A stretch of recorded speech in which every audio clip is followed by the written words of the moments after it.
आता पहा पुढील प्रश्न. स्पृहाने 40,000 रुपये दर साल दर शेकडा 7 दराने 5 वर्षासाठी बँकेत ठेवले. त्यानंतर ती रक्कम पुन्हा म्हणजे जी काही मिळालेली रक्कम आहे ती पुन्हा दर साल दर शेकडाने 8 दराने दर साल शेकडा 8 दराने 2 वर्षासाठी बँकेत ठेवली तर तिला एकूण किती रक्कम मिळेल. म्हणजे ते दोन कॅल्क्युलेशन आपल्याला करायचे. सरळ व्याजवर आधारित प्रश्न विद्यार्थ्यांनो. मुद्दल गुणिले दर गुणिले काळ भागिले 100 तुम्हाला करायचं आहे. म्हणजेच 200 ने जाणार 400 गुणिले 7 गुणिले 5 करायचं आहे.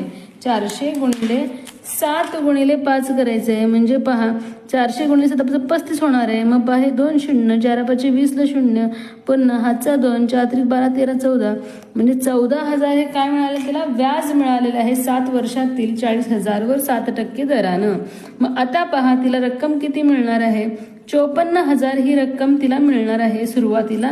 ज्यावेळेस तिनं एवढे पैसे 40,000 रुपये 7 दराने 5 वर्षाची बँकेत ठेवले त्यावेळेस तिला 54,000 ही रक्कम मिळणार आहे. पुन्हा ही रक्कम तिनं काय केलेलं आहे 8 दराने 2 साठी बँकेत ठेवले. म्हणजे आपल्याला पुन्हा गुणिले 8 गुणिले 2 करायचं आहे. 8 2 16 आणि भागिले 100 करायचं आहे. म्हणजेच 100 मध्ये 2 शून्य जाणार 540 गुणिले 8 2 16 आपल्याला करायचं आहे.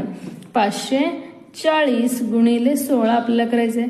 जे काही व्याज मिळेल आपल्याला पुन्हा ते ऍड करायचं आहे. कशामध्ये 54,000 तर पहा 16 2 32 16 3 16 चौक 64 ला 4 हातचा 6 16 5 80 80 आणि 6 86 होणार आहे विद्यार्थ्यांनो. मग पहा इथे काय आलं उत्तर 8,640 हे आलेलं आहे पुन्हा व्याज नवीन व्याज. मग आता हे आपल्याला रक्कम मिळवायचं आहे 54,000 मध्ये. म्हणजे इथे 640 तर येणार 8 आणि 4 12 2 हातचा 1 62,640. मग पहा 62,640 पर्याय पहा पहिलंच दिलेलं आहे हे असणार आहे योग्य उत्तर. इतकी रक्कम तिला एकूण मिळेल. कारण इथे डबल कॅल्क्युलेशन आपल्याला करायचं होतं म्हणून प्रश्न घाईघाईमध्ये करायचं नाही आपल्याला काळजीपूर्वक सोडवायचं आहे.